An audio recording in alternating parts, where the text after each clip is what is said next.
Greetings, Yeah. everyone. This is Payman Lorenzo, your host of the Leaders Without podcast. They have a very, very special guest, my good friend, um, Jaswant Kaur. She's the executive director of Deepalaya, an incredible organization in India which helps, which has a mission to help and inspire the poorest of the poorest in India, and that's going to be part of what we're going to be talking about, but also about the person behind it, which is an incredible human being with an absolute golden heart and a true leader with a heart. Jaswant, thank you for being here with us today. It's an absolute honor and pleasure to have you with us. Thank you so much, Mr. Payman, and absolutely a pleasure to be here. And thank you for giving me this opportunity. And yeah, The pleasure is all mine. Thank you very much. So first of all, for people that don't know you, who's Jaswant? You can say as much as you want. You can go from as back as you want. So tell us, who is Jaswant as a person? okay. Uh, so as a person, I am a mother, I am a wife, and I am also a leader. And I'm the executive director of Deepalaya. Mhm. Professionally, I am a certified company secretary, and Wow. but what something I love is writing, and I have been writing a lot of articles for the local dailies, newspapers, and I am also a columnist. So yeah, Wonderful. Wow, there's so much that we can cover about. So, but before we do that, let's go back. Let's go back to, when we grew up, when we're in school, everybody asks us, so Jaswan, what do you want to be when you grow up? So when you were very young in school, when your family, your friend, your teachers were asking, so Jaswan, what do you want to become when you grow up? What was your answer? oh really? That was very much different from what I am today.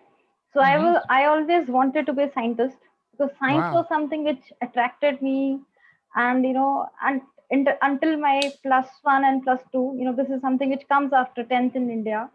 Hmm. So I was very much passionate about science. I took science very seriously, and uh, I cleared few entrance exams. I was one of the top rankers, but things were very much different after that. So I Hmm. couldn't do that. I had planned myself to look like an engineer gradually. So first Wow. I wanted to be a scientist. Then I took science as a main subject in my +2 and +1, and Hmm. I started preparing for my entrance exams, because in India what happens is that in case you want to get admission into science, then you have Hmm. to appear a pre-examination, and you have to have a good score because it's an all India examination, and then based on the ranking only you get admission. So I was very much passionate about science. I took non-medical, and my teachers were saying that, Justin, why are you not taking medical? So I said that I'm afraid of cutting those frogs, doing all those kind of dissections. So this is not something which I can do. Hmm. But I would certainly prefer to take non-medical, and my teachers were very much proud of myself. I am still in touch with some of them, and they were, when they saw me after a long period of time, say 20 years or so, they were surprised that I am no longer a science student.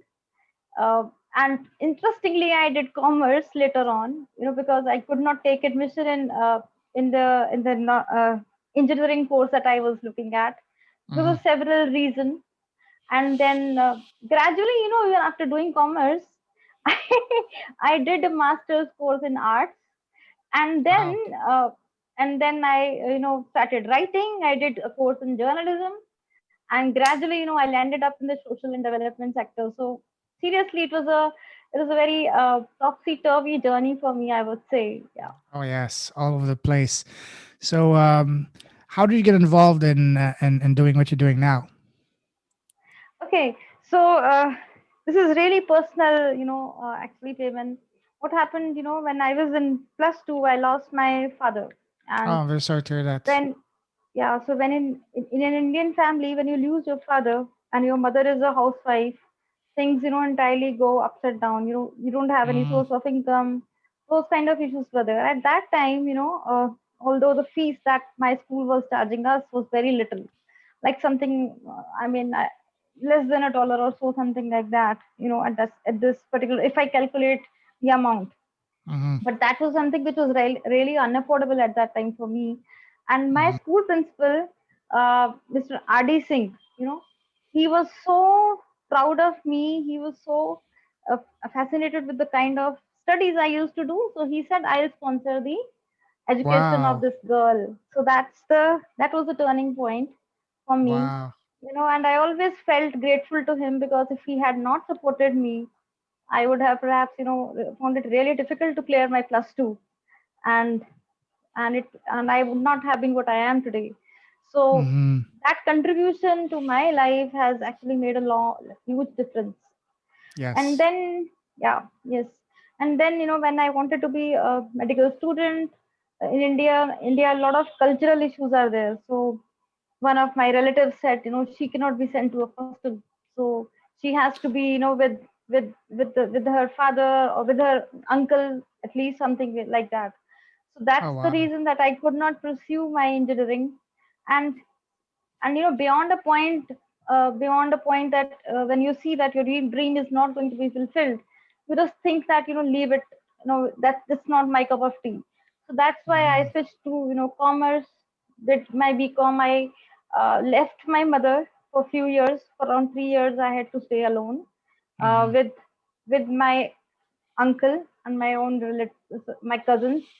So I stayed over there, did my graduation, and I would like to say that, my uncle and my relatives, they were so crazy for me that I should get married. You know, Oh, that wow. kind of Okay. pressure I was having. And I said that I'm not going to get married. I want to see my family settled first, and then I will, think over those lines. That was the Mm-hmm. reason that, and there was the so much of craziness about me getting married, that they used to bet Mm-hmm. on that we, some relatives stayed with us, and we only sent that girl back when she was married. That kind of issues and that kind of stories were told to me. I said, you do whatever you can. I am not going, going to get married. So that was my, Good.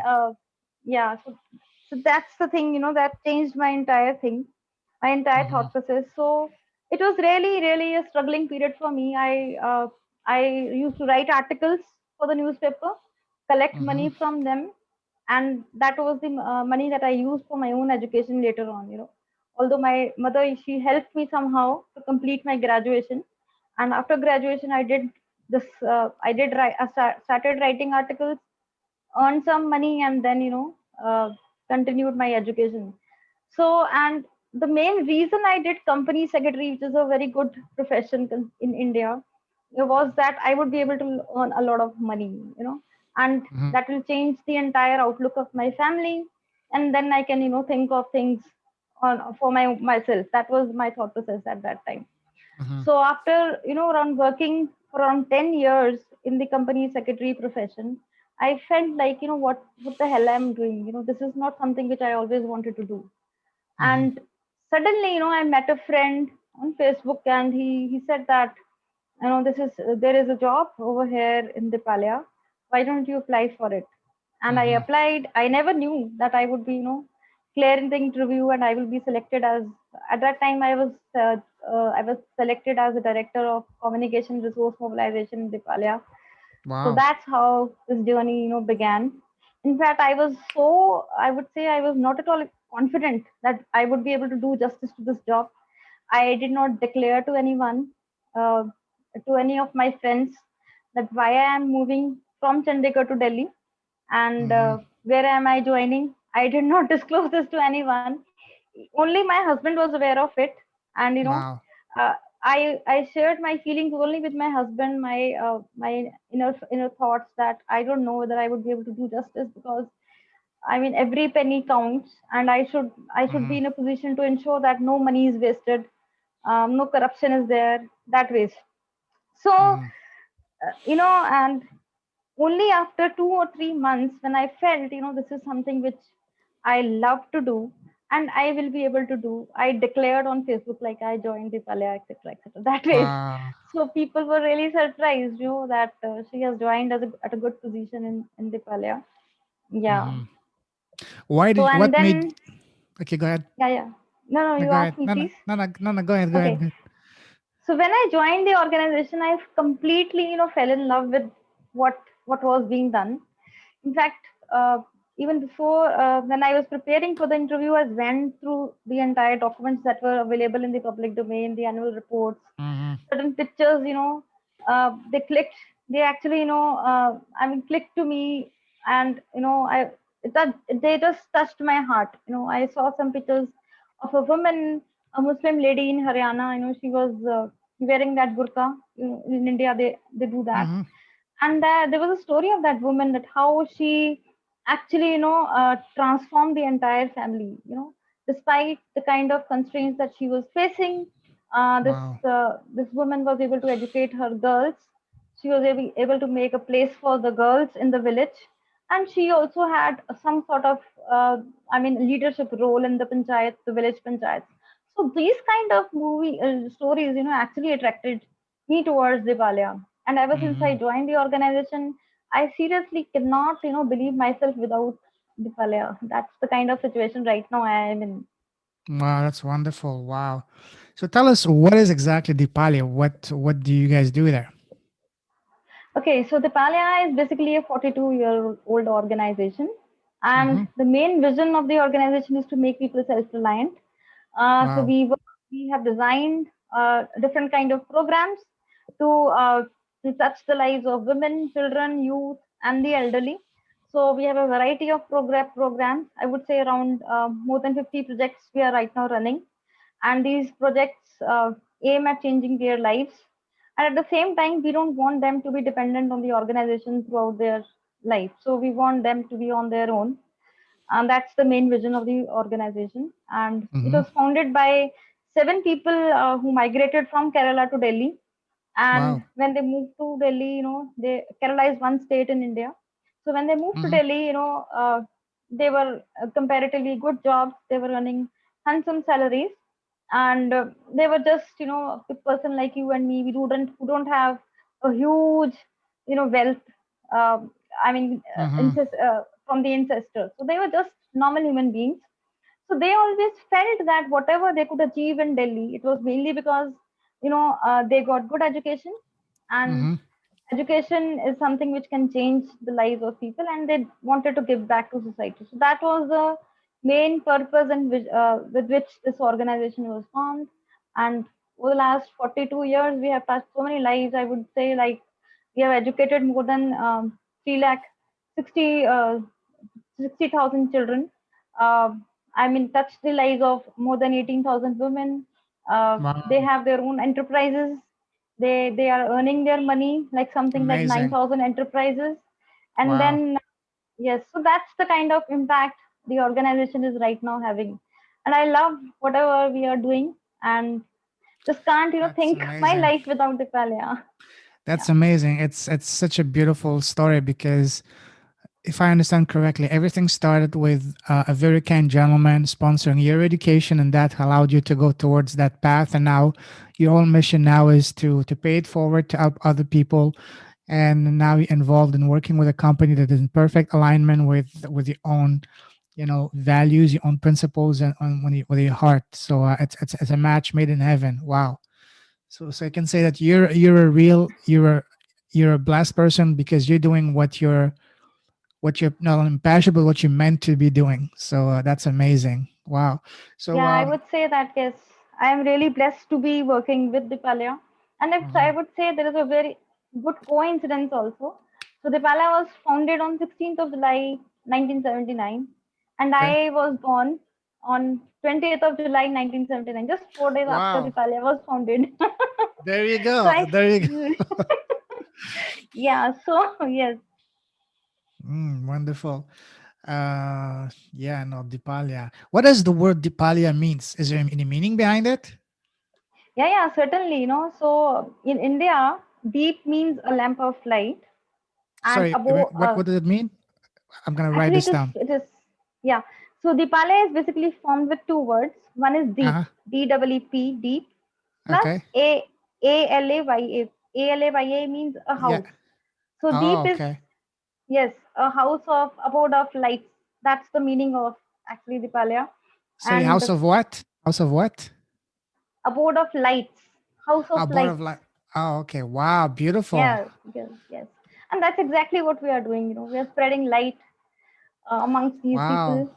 Love Yeah. that. House of Light. That's an amazing. Okay. Cool. Wow. Okay. So you mentioned that you're helping not only children with education, but also women to get to have opportunities. Can you tell us more about some of the programs that? Can you tell us more detail about some of these programs, please? Because I would love to know more about those programs. Okay. So our work is actually, divided into six different sectors. Mm-hmm. Um, Education is the main sector because majority of our beneficiaries are from the education sector. Plus, whatever activities we do in the other projects, they also majorly, are awareness and education of about those issues is forms a major component. So education, I would say, is the major activity. 70% of our expenses they go towards education. Okay. So when I say about education, we have two formal schools. One is in Delhi and the other one is in Haryana. And we have a lot of learning centers for the children who are out of school, who are forced to work outside the school hours. So we ensure that these children they are given access to a quality education. They are mainstream to the government schools, and they enter the main education system. So once they Mm-hmm. once they go to the government school, they come back to our centers for supplementary education. So that's the concept that we are having. Plus, we do have some partnerships with the government. We do run some projects in the government schools to ensure that the quality of education is restored. And that's the thing. Plus, in the education sector, we have some community libraries. So, I mean, a library in particular is set up in just two rooms. One is the room where the books are there, and the other one is the reading room. So, Wow. and these are established within the community, within the vicinity of the community. Anyone Mm-hmm. can come from the community and borrow a book and start reading. And plus, the community that we deal with, they are they stay in a small room of 10 by 10 feet. It's a very small Mm-hmm. room. The children they don't get any privacy to study. So these libraries they give a special space for them where they can sit in a corner, borrow a book, and study, and read whatever they want to read. And this library also gives them a lot of privacy. So that way this is a unique concept. So essentially the education sector comprises of our formal schools, non-formal learning centers, then community libraries, and government partnership schools. Plus, Okay. so the second sector comprises the healthcare. So when I talk about healthcare, we create a lot of awareness on reproductive and child health. We Mm-hmm. want the women to be aware, like what kind of food they should eat, what kind of vaccination and immunization they need when they are pregnant or when they are lactating. So Mm-hmm. these this kind of awareness. We do a lot of camps on nutrition to make them aware that nutrition doesn't come from very expensive food. It comes Mm-hmm. from simple ingredients which are all readily available at home. And why eating spinach, which is very readily available during the season, is good for your health, and how small things, small components, where they can derive protein, these kind of things. Plus, we do a lot of mega health camps where we these health camps, where a general physician is there, a gynecologist is there, optometrist is there, then a dentist is there. So these people are there. So if a person comes to the camp, they will go through the entire process. They will just get themselves checked first, their blood pressure, sugar, and general ailments, fever, etc. They all will be checked. Then they will, if the child is also accompanying is in the family, the child will be checked with the help of a pediatrician. you know and then their eyes will be monitored uh, for any kind of issues that they're facing. And Wow. this is the way. And then women, they can easily talk to a gynae, because in villages, rural villages, they don't have access to doctors. Sure. So people, Sure. sitting without a certification, they generally deal with these kind of ailments. And they will give you anything to eat, and people will believe them. That's the thing. So these kind Mm-hmm. of meta health camps are done. Then we have a collaboration with our India's premier hospital, which is called All India Institute of Medical Sciences. So this Awesome. hospital generally, we provide them vision related care. So we identify people in the community who are above 30 years of age till 60, 70 years of age, and who are having a susceptibility to cataract. So we identify Mm, such people. That the teams comes from the All India Institute of Medical Sciences. They will examine the patient thoroughly. Their eyes will be checked completely. So those who need refraction, they are given spectacles free of cost. uh, and then some medicines are also given. uh, those who need some medicine, plus people who are suffering from cataract, they are given free cataract surgeries in All India Institute of Medical Sciences. So when we think of a government hospital in India, what is that? We generally think a lot of rush is there. People will not get any bed in the hospital. But when we have collaborated with AIMS, our patients, they get a dedicated bed. They don't have to struggle anywhere. They just have to enter the community ophthalmology unit. They just have to show their green card, and they will be treated like a premier patient. And they stay over there for 3 days. They are done the first day the preliminary tests are done. The second day they are operated, and the third day they are discharged. And during this wow. entire process, they get good food to eat, and they are well taken care of. And in Good. fact, when we send some patients for surgery, we ask 6 7 people to come together, and we appoint only one caretaker, and this caretaker is person from the community itself, who will take care of all the 6 7 patients in the hospital. So we don't Mm, tell that all the family members have to accompany. So that also builds a harmony kind of a thing within the community. So that's the way we beautiful. operate. Yeah. Okay, the third sector, it's going to be long conversation if we are speaking about Deepalaya. Absolutely, I'm Yeah. loving it. I'm taking notes, and I will. I'm just taking some short notes, but I will have to rewatch it myself because that's what I love. So don't worry. Just go ahead, provide as much detail as you want. That's fine. Yeah. So the third sector is about skill development. So this sector essentially deals with children who don't want to pursue their higher studies, their higher education, because of several reasons. So we equip these children, this youth, with relevant skills which are very much needed in the market. Like some are trained on computer skills, some are taught software. So these kind of skills. Plus, we have specialized programs for women. We have a fashion designing program where the women, they can come and learn to stitch various kind of dresses, and ultimately become Mm, entrepreneurs and earn money. And then we have a program on beauty and wellness. So mm, people, they are right now crazy for makeup, crazy for looking good. So that is one thing which is really in need right now in India. So that ways, we look for marketable skills, and we equip those mhm. youth on those skills, so that they can earn some money, and they are no longer dependent on their families. Quick, quick question. Sorry to interrupt you. You mentioned about education. So, at what age level do you guys help these kids? Is it like kindergarten, primary school, middle school, high school, or all across? So when we talk about education, it's all across. Okay. From the smallest child to Mm, the biggest one. In fact, we also, which I did not mention earlier, we also ensure that those children who are needy, who are good in education, and they want to pursue their professional education, we also mm, support those children, so that uh, I mean, they complete their education, and then they become a contributing citizen of this country. Yeah. sure. And then for education, is your program and Deepalaya's reach limited to New Delhi, or is it all across the Indian country? Okay, so our education projects, they are in Delhi, Haryana. Haryana is another state which is very close to Delhi. Then Mhm. Uttar Pradesh and Punjab. These are the four states where we are right now Okay. focusing on education. Yes. So I guess your ultimate goal is to expand to the rest of the country. I guess, right? Eventually. Yeah, if God willing, if the people can, because all things are dependent on contributions from people. So Of course, of if course. people contribute, then certainly we'll be able to launch our programs all over India. Yeah, How that's a about dream come true.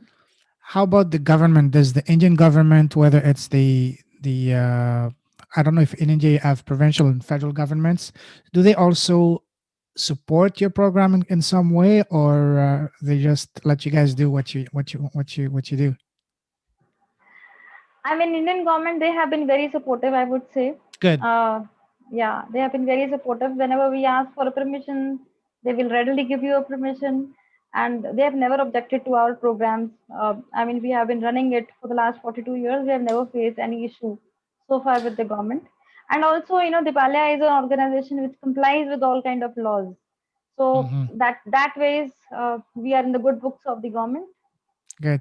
Does the Yeah. government also help you with maybe with providing you with actual schools, resources, and maybe contributions from time to time, or not Yeah, yeah. So yet? as I mentioned, some of our partnerships are with the government as well.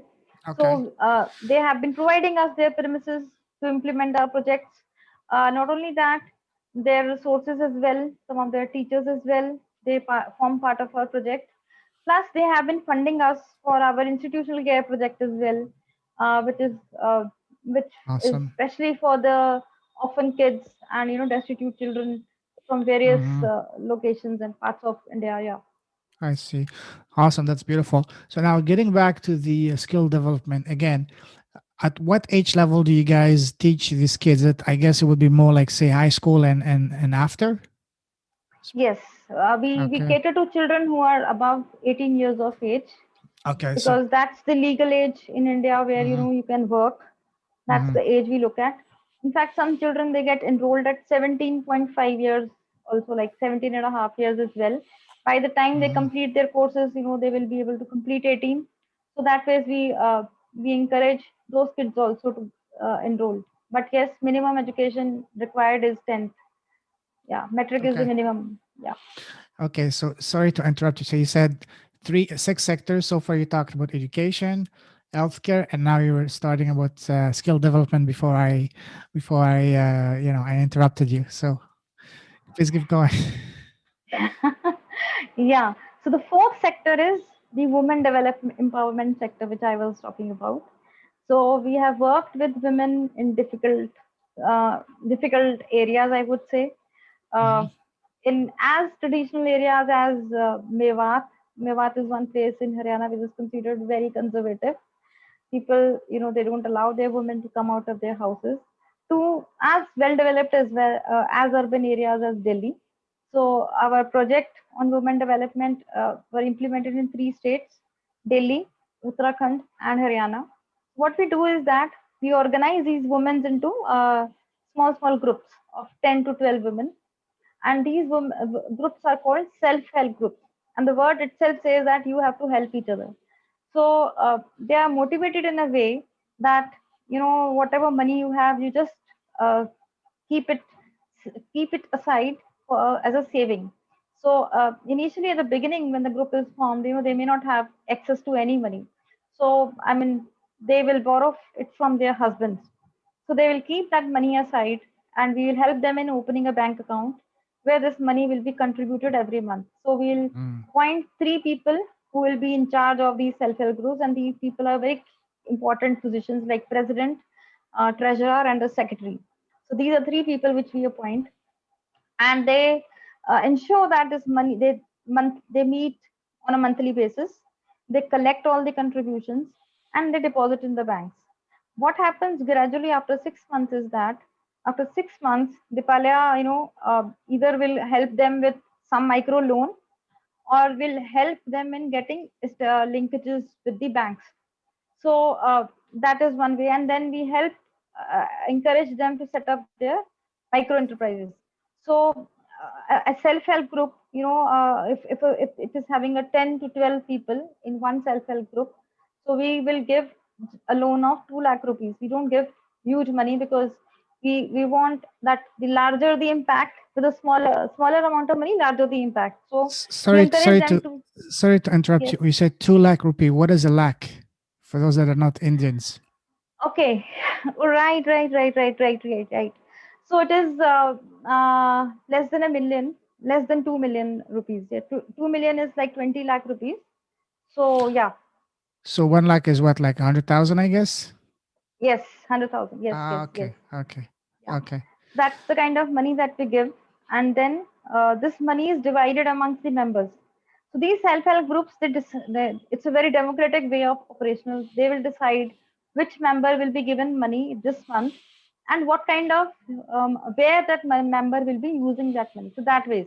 So depending on the priority, amongst this group, they decide that this particular member will be given some money this month because that person she needs. I mean, this is a woman group, so she needs it for putting in some capital in their own shop, a small kind of thing. So that's how this program is run.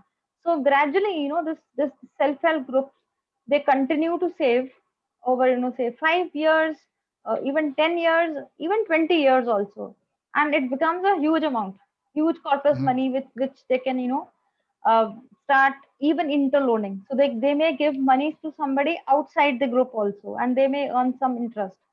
And meanwhile, while this group is formed, they are told about savings, they are told about credit linkages, they are also told about made aware about their rights. Like what does the Indian law say about them? What they should do when they face issue like a domestic violence kind of a case. What they should do when a dowry is asked for. So these kind of things. So I mean, it is a unique concept which helps in both social and economic empowerment of women. Yeah, Wow, that's amazing. the fourth sector. Yes. Wonderful. I love that. Okay. So what would be the fifth one?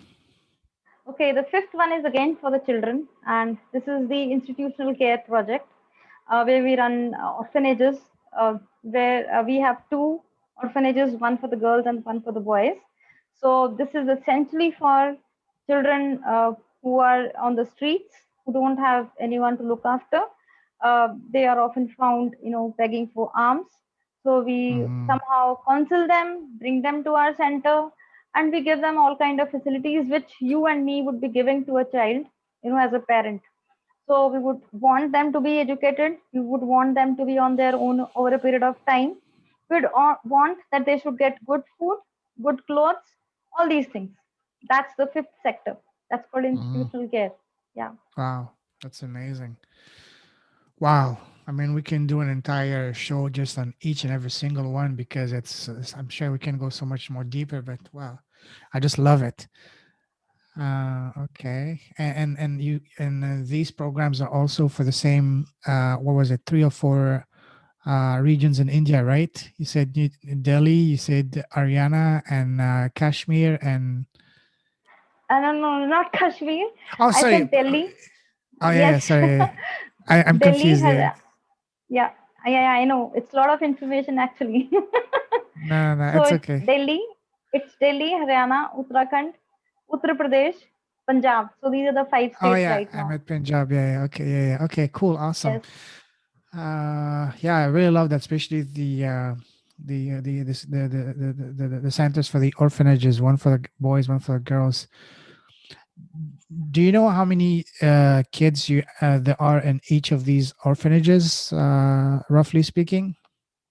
Yeah. Right now we are having around 60 children in 60. both the houses. Yes, we have lesser girls, more boys. Like boys are around 35, while girls are around 25. That's the thing. But at some Mm-hmm. particular point of time, we had around 200 children also in this Mm-hmm. project. And but gradually they passed out. They crossed their age of 18 years because that's the minimum age, maximum age which they can stay with us. And they graduated. They are now working. That's how it is. Yeah. Beautiful. So what happens when you get some when a kid enters one of these orphanages? Obviously, you provide them with shelter and food and education, and then you teach them, I guess, some marketable skills. And then by the time they're able to work legally, then they go in and look for a job. Or do they also help them with finding a job too? Yes, yes, we do help them in finding a job as well. Plus, That's there beautiful. are some children, they won't want that they should progress further. They should be they should be pursuing some graduation or some post graduation. So we help them in help those children pursuing their professional education as well. That's wonderful. That's wonderful. That's amazing. Wow. Cool. Cool. Awesome. So this is one, two, three, four, five. What's the Five. sixth one? So the sixth one deals with our special children. These are kids who are having some disability. So these are children with multiple disabilities. They are from various communities in Delhi.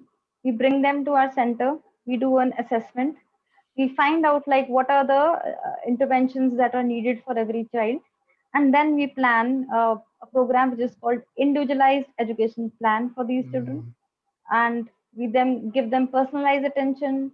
The center head, she's a qualified special educator.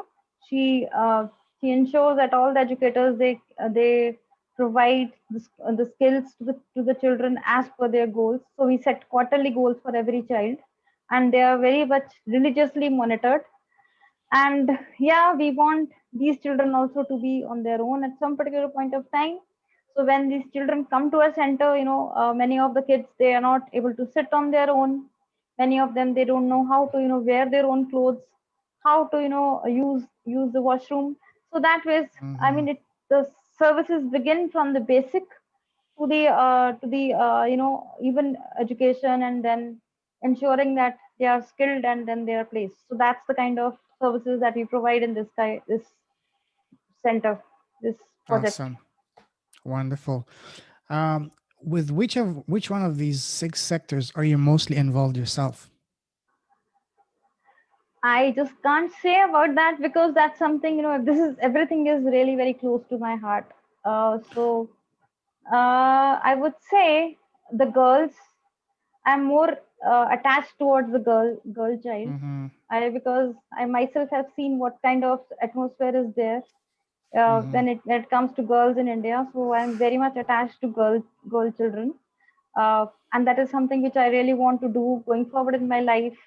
When I retire from when I leave this organization, or from retire from the social development sector, I really wish to start my own organization working only Mm. for the girl child. That's the main purpose of my life.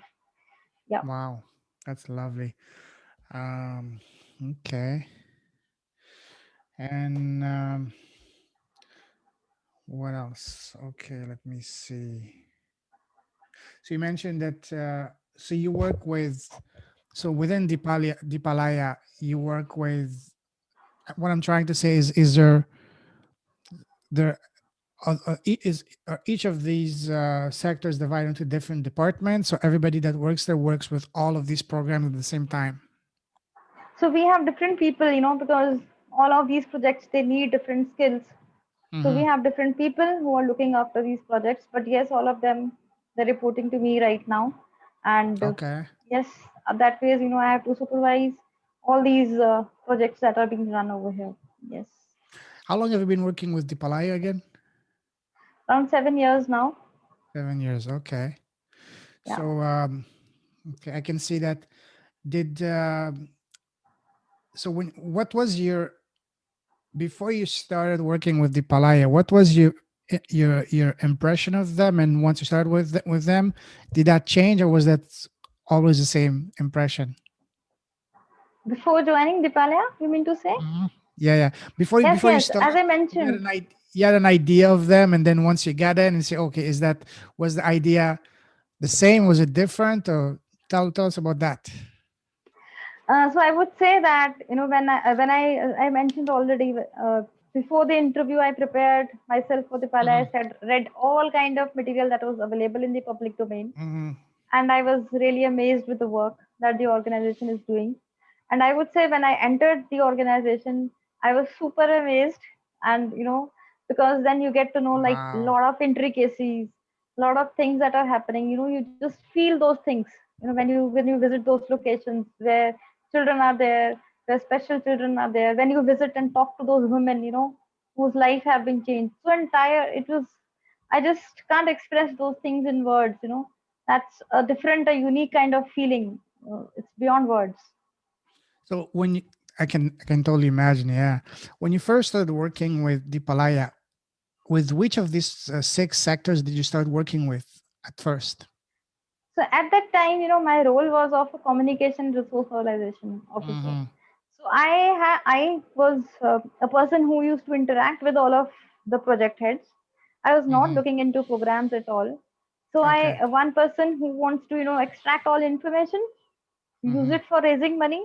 and also creating the content for internal and external communication. That was my portfolio. And gradually, after around a year or so, I was given an additional responsibility of looking after the projects. And yeah, that was the time when I actually uh, engaged myself to a very large extent into the projects. Yeah. Okay, beautiful. So if someone, whether it's a person or a business, wants to start working and helping and contributing to the Palaya, what's the process for that? So the process is very simple. The person one has to contribute, just visit our website. I mean, there are various options given on the website for donation. Then there are options given on the website, and the person wants to volunteer their time or skills, donate their skills. That option is also available. So that's one way of doing it.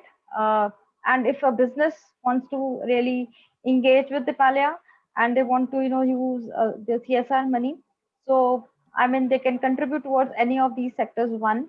Second thing is that we would be happy to implement a project of uh, their thought process also. Like if a corporate wants to implement a project which falls in any of these domains, but which meets the vision of the organization, we'll be happy to implement that as well. Okay. So what's the website? Is it deepalaya.com, I guess? No, no, no. It's www.deepalaya.org. Okay. And if someone wants to set up some kind of a ongoing, let's say each time they make a sale, they want to contribute something automatically, that's something they can do on the website, or do they have to talk to someone at the head office to set that up, or what's the process? Because as I told you before, I'm interested in working and setting up something like that with my business, and if I'm sure the others that would be listening would be interested as well. So what would be the process for those people that want to set up something that is more ongoing?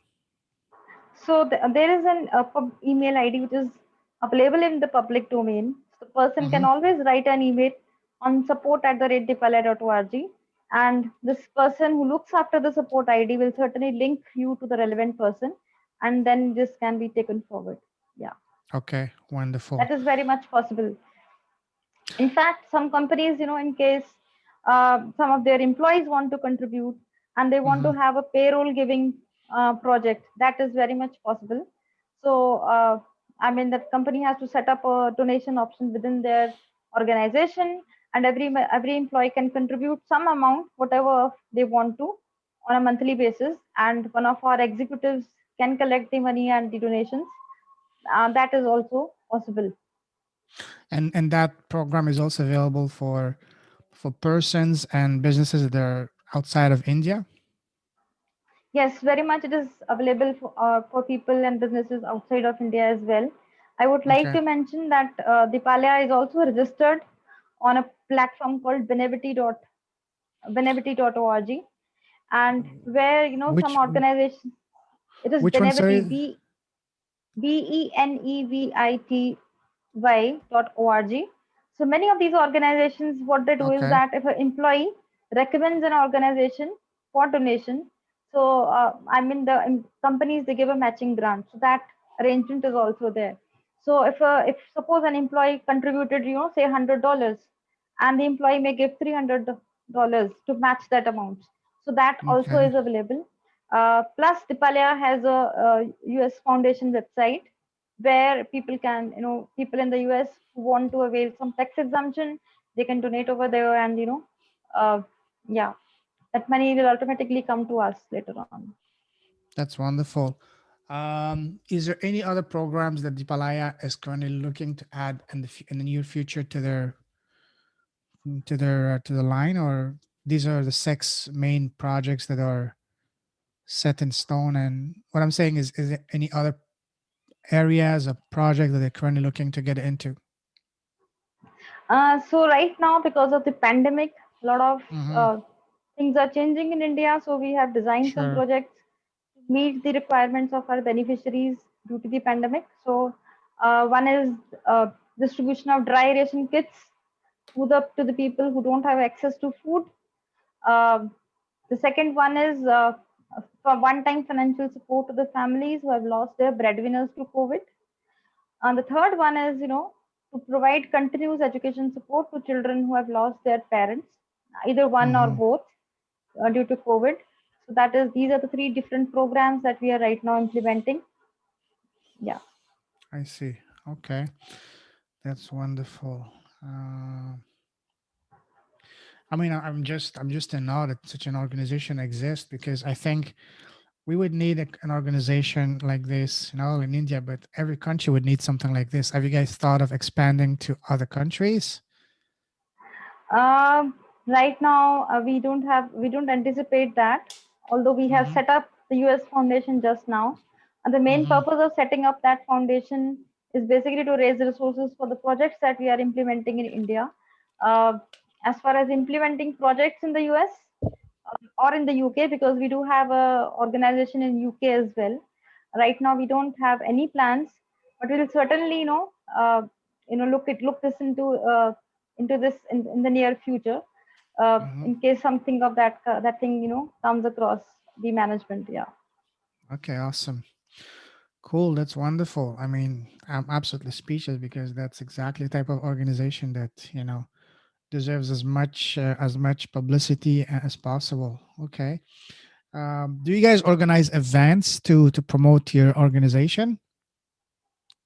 Pardon? Do you guys organize events or promotions? By promotion, I mean events, even sponsoring some. I would say maybe some activities outside, just to get the word out. Yes, we recently did this singathon with the help of India Yes. Sourcing Network. That was one of the events we do. Mm-hmm. We have done some live events earlier also. Like Mm-hmm. one event is planned to be executed on 10th of June. So this is essentially for inauguration of one project that we are implementing in Haryana, and certificate distribution ceremony with the graduation ceremony for some of the students who passed out that project the last year, and we could not do it face to face because of the pandemic. So we are doing a virtual one, and that will be live on Facebook. So everyone who are watching this podcast, I would request them to just log on to our social media for more details. Uh, Mm. I mean, you can just search Deepalaya on Facebook. On Twitter, we are having this Twitter handle at the rate Deepalaya Delhi. On LinkedIn also, we are present with the same name, Deepalaya, and same on Instagram also. So people who Awesome. really want to know about the organization can log on to any of those social media handles, and also on our website. Yeah. Okay, wonderful. So, do you personally, or does Deepalia have a podcast? No, we don't have any podcast as such, but we do have a YouTube channel where we showcase what our beneficiaries have been doing, Beautiful. through small videos. But as of now, we don't have any podcast as you are having right now. Yeah. I think that would be very helpful for you guys. First of all, it's awesome that you have all the social media and the YouTube channel to showcase what you're doing. Another good idea would be, maybe you can showcase not only the people, the programs that you're working, the people that are running this program, but also the people that are actually benefiting from this. For example, let's say you get a kid when they were like 5 or 6, and now they're just about to. I mean, they went through your program, and now they're in school. They have a job. They're fully self sufficient. Bringing these kind of people onto the podcast to share their experiences, first hand experiences, that would be something really invaluable. It would be very easy for you to set up. It doesn't cost any money. All you need is just a camera, which you have on your computer, and you just, or on your phone, and just upload it for free on your YouTube channel. So maybe you can have someone on your staff to do that. It would maybe even teach them, some of the kids, how to start a podcast, or a YouTube channel, and then they would in turn help run your own Deepalaya's podcast or YouTube Podcast. channel. Yeah. Yeah. That's a great idea, Mr. Payman. And I would want you to train our students on that. Oh my God. I would love to be an honor. But again, I will be honest. I only started my podcast in, what was it?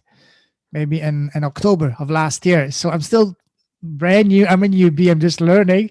But, that's what I'm saying. It doesn't take much time. All I'm doing is just doing this live podcast on Zoom and uploading the videos directly to YouTube. So it would be an honor for me to do that, but I don't think I'm well, I don't know. I would love to do it, but I would love to do that in person when I get to India. But even then, but again, I'm not the most experienced for that. But if there's any way I can help, it would be my utmost honor to do so. So I would say that you're one of the best persons to do that, because Oh, thank you. if I talk about this kind of a podcast, Ola, you made me so comfortable speaking to you. This was the first conversation we had. So I'm really, imagining the way you will be training our children. So I mean, I understand that you must be having your own engagements, but yes, whenever you have time, you can certainly, spend some time with our children and have. I'm sure that you will have a wonderful experience talking to them. Sure, absolutely. We can organize a Zoom call whenever you want. It would be my honor not only to, because again, as I told you, doesn't before this call, doesn't matter what business you are. At the end of the day, you're in a people business. Even if it's teaching, you're dealing with people. And as I told you, for me, it's all about. I try to get to know the person on a heart to heart level. That's why when we talk, we feel, it's all feel like it's a very like two friends talking very naturally. So that's my style. I want to be very formal because that's not the way to go, and Right. it's not the way to put people to make people comfortable. So if there's one thing I can suggest is when you do your podcast as well, I'm sure you already know that and your students know that, is get to talk to the people that you bring in as a heart to heart level, just like you would in a face to face as a person, and then everything is gonna go the right way after that. So so yeah, Yeah. we can talk about that. We can talk about organizing that after if you want. That's fine. I would be absolutely honored to do that to help them, and if I can help you guys, start and kickstart your podcast, because you already have all the materials. All you have to do is just bring in the people, and Right. everybody has a phone, on the phone, or even on your computers, camera. You might need to get to get a microphone for a better sound quality, but that's something that if you don't have it at the start, that's fine, but eventually you will need one, because the quality of the sound is important. But other than that, there's no other investment required, and it's all about putting the time and bringing the people. Yeah, that's an amazing idea, Payman, because people these days don't read, but they do listen and they do watch videos. Absolutely. And yes, that's an interesting idea, and we'll certainly work on it. Not only, I mean, for you, you could do many things. You can not only, for example, you as a director, you can showcase the people you're working with, your Right. staff, your colleagues. If you're working with some company, some business that is sponsoring you, like you mentioned, you did Singathon with India Sourcing Trip. Maybe you can bring them, talk about them. It's all about, because people love to be showcased. People love to be given their 15 minute of fame, so to speak. You know what I mean? And also, Right. Got not it. only Got to it. Yeah. not only to get their 15 minute of fame, so to speak, but also to give them an opportunity to really have an heart to heart conversation, just like me and you're having right now, as a human being, Yeah. not just as a title. You're a director, I'm a podcaster. No, I'm not talking to you as a title, as a director. I'm talking to you as the human being, as a person, Jaswant. And the same thing for you, when you bring in these people. And I think that's the best way to really connect, because people want to connect and relate with people. I fully agree with you, Payman, and we are certainly going to experiment this. And I'm Good, sure good. people will get to know more about Dipalaya from Hmm. the staff, from the beneficiaries, and then yes, that would be a great idea. That's true. Absolutely. I mean, it's a no brainer, and I'm looking forward to seeing that develop, and even more so because especially in today's day and age of technology, this is a very useful, and as we call in the world of online businesses, a very high income skill, to learn how to run, a YouTube channel or a podcast teaching them about search engine optimization and all that. So it's a whole new, world of technology that is really in demand right now. And if you can teach these kids that skill, they will be, very well equipped to face the world. I mean, they can learn on the job running your companies or your owns, podcast and YouTube channel. And then eventually after that, they can go on either on their own, start their own, or get hired by a company. So, I mean, that's an amazing opportunity for them as well. True, absolutely. Awesome. Awesome. So let me ask you now some fun questions. Because we mentioned, that's a perfect segue. We mentioned about podcasts. Imagine you personally just want to have your own podcast, and today you have the most amazing, the most special guest in the world, which is yourself. Let's say you're interviewing yourself. Okay, what would be what would be the first question you want to ask yourself, and why? The first question, Really? no. The first question that comes to your mind, not the first question that you prepared for and did research. No, the first question that automatically, spontaneously comes to your mind. Okay, the question would be like, what would I be able to, what should I be changing in my life so far? Mhm. Yes, that's the question that comes to my mind. Yeah. Okay, and what would be your answer? Huh. that's that's really crazy, you know. Hey, the crazier the better. Um, Perhaps I did not behave the way I should have behaved in certain situations in my life, and Okay, that is what I would like to change. And that is something I don't want to speak on this podcast I right understand. now. No problem. Okay, now let me ask you another fun question. Imagine you have a superpower, which is you have a time machine, and you can go Uh-huh. back. Now you're sitting face to face with yourself when you're 18-year old. What would be the number one advice or tip you would give to yourself when you're 18, knowing what you know now? So my advice will be to be sensible and uh, don't show your emotions to everyone. People may take you for granted. People Hmm. may exploit you. That's the kind of thing.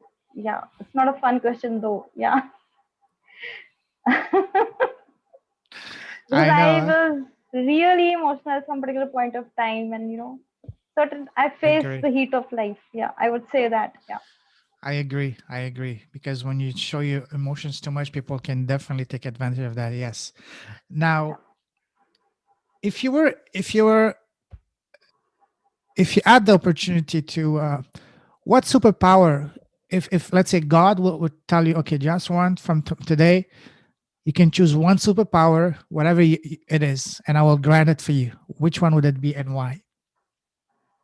So one superpower that I really want to have. Okay, Mhm. I really want to have the power to rule this world and make Ooh, men do whatever they want women to do. Yeah, that's the thing I want to do. only women. What about the men? So men will have to wait for their turn to have their own superpower. That's it. Okay, in that case, I will ask God to give you that power only for 1 hour then. Or one No, day. really. Even then, I would want this I'm thing to joking. happen even for a 1 hour. That's an amazing thing that will happen in this world. I would say that I'm because joking, then but they that's will that's realize, awesome. yeah, and they will realize, and then they will behave themselves, better manner. Yeah. That's awesome. Well, Jaswant, we can talk for hours and hours. You're an amazing person. You have a beautiful heart. You're a true leader with a heart. But we'll try to keep this short. So, if someone wants to reach out to you, either to you or to Deepalaya, what's the best way to do so? So they can write an email to me. That's the best way I would say right now. Mhm. So my email ID is jaswant at deepalaya.org. I'll spell that out as well. JASWANT at the rate Deepalaya DEEPALAYA.org. That's the best Okay. way to reach me out. Yeah. Okay. I will put that in the show notes. So don't worry. I will have that on the show notes. Deepalaya.org. Okay. And if there is there any parting tips you would like to give to someone who would like to either, you know, someone that would like to work in a way that can also contribute and give back, not just to Deepalaya, but in generally speaking, if they want to be of service. Do you have any tips for someone like that? Or if, or let's say, let me put it another way. Let's say someone is starting. Imagine yourself when you're 18, when you're looking for a job. What tip, what advice would you have liked to that someone would have given to you that would allowed you to find your dream job or your dream path in life? So I would suggest that one, as we are right now doing, we are having heart to heart conversation. Hmm. So I would want that that person should approach another payment who actually, can ask you to just be yourself, think about yourself. What exactly do you want? I mean, I had to experiment a lot. I had to think about a lot, and then I finally, found what I wanted to do. That may be a way out, but that will certainly waste a lot of time. So it's better to find a friend with whom you can, just blurt out whatever you want to blurt out, Hmm. with whom you can be just yourself, and that person will certainly guide you. What exactly do you want in your life? Yeah. That's awesome. And one question I forgot to ask you, it's what is the biggest challenge right now that either you or Dipalaya is facing right now? So the biggest challenge has always been of raising money, raising much resources so that we are Hmm. able to touch more lives. That's the biggest challenge Hmm. that Deepalaya is facing right now. Yes, and I think that that is being faced by every non-government organization. I think anywhere in the world, yeah, because they Sure, would certainly absolutely. want to multiply their impact. Yeah, Absolutely. Yeah. It's all about, one of the ways to do that is to get the word as much as possible. And one of the best, easiest, and most organic way to do it is, guess what? Podcast and YouTube channel. So, right. Yeah, right. so, True. so so yeah, and you mentioned that you're also a writer. So writing articles in newspapers and magazine, that will be something very, very very helpful as well. Yeah, that's true. Yes. Actually, as I said in before to you before our call, I'm also an executive writer for contributor for a major online magazine. And for them, I think for my next article, I want to showcase Deepalaya and I will write a piece on Deepalaya. So I will contact you after to provide me some details. I think I will rewatch this podcast, take a lot of notes from what you already said, and I will write something about Deepalaya because you guys deserve, as much exposure as possible. Thank you so much. That makes my day. After having a hectic day, we had a very good conversation for around an hour. And, towards the end, you say that I'll write an article on Deepalaya. That's something, really great. And that's the biggest takeaway of this day today, I would say. It's really my pleasure, my honor, and if there's any ways I can help, out to reach me now that we're connected on Facebook, and I cannot wait until I can get my brand going so that I can start to actually contribute to your organization and other similar organization, and eventually also to come to India, see you, shake your hand in person, go to your schools, go to your organization, see everyone, and that would be absolutely magical. So Yeah, that's true. Once you come over here, Payman, I'm sure that, Deepalaya will enter your heart and you will never be able to, overcome that emotion, mhm. that feeling that will come, when you meet the beneficiaries, when you speak to them. That's going to be seriously very different experience than we can, I know. even imagine. Yeah. When I started this business, you know, I, wa- it's- I, the part that I'm the most fantasizing about, the part that I'm the most dreaming about is not me, making a ton of sales and money from my business, but actually, when I'm at the on the ground at the schools or whatever, when I'm actually giving out the sunglasses myself to the people in need, that's the moment I'm always, imagining in my mind how it's gonna be, around Right. all these kids, all these people, giving them their the sunglasses because When you help someone that has nothing to give you, but as tremendous amount of love and gratefulness and their eyes, that's the most amazing feeling in the world. There's nothing that can compare to that. As I keep saying, it's almost like an orgasm for the soul, because it's something that nothing can touch. It's the most, I'm even getting goosebumps right now when I talk about that. So that's a moment I'm always picturing on my mind. That's my end goal. That's what I really want to experience. That's the main reason I want to do this, because I want to be there on the ground, seeing the look, the gratitude, and the eyes of the people. I don't want anything from them. I just want to see their eyes, and that I, in my small way, I was able to contribute and help. Because just like you said, for you, what you are now in a part was as a result of a gentleman with a big heart to sponsor your education. And for me, I want The to best part, Raymond, he does not even remember. He does not yeah, even remember that he yeah. actually sponsored my education. I met him after a long time on Facebook, and I connected and thanked him. I said that I'm really grateful to you. Mm-hmm, Because of you, I was able to complete my education. Otherwise, that's the mm-hmm, beginning point of a professional career. So he mm-hmm. said that I don't remember, when did I do that? So that's the Yeah, best part. When you exactly. when you contribute to the society, when you give back, but you don't even remember, when you don't even recall that, that's something which you have done. So I mean, yeah, I can very well Exactly. understand. Yes. And that gentleman, would be the perfect person to have as your first guest on your podcast. You know? Hello? I think we froze. Right, right, right. Yeah. Okay, so as I was saying, that gentleman is probably is the obvious logical person to have as your first guest on your podcast. Wonderful. Thank you. Thank you so much. Yeah, that's a good idea. Uh, yeah, he would also love it, that he would Hmm. also love being interviewed by his students because he's right now quite old.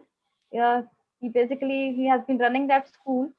Hmm. I mean, he has changed the entire way the school now looks like. I visited my school uh, after around 15, 20 years, and I saw it's having a very different look, Hmm. very good infrastructure, and yeah, the quality of education might have also improved. Yes, that's a wonderful idea. Thank you.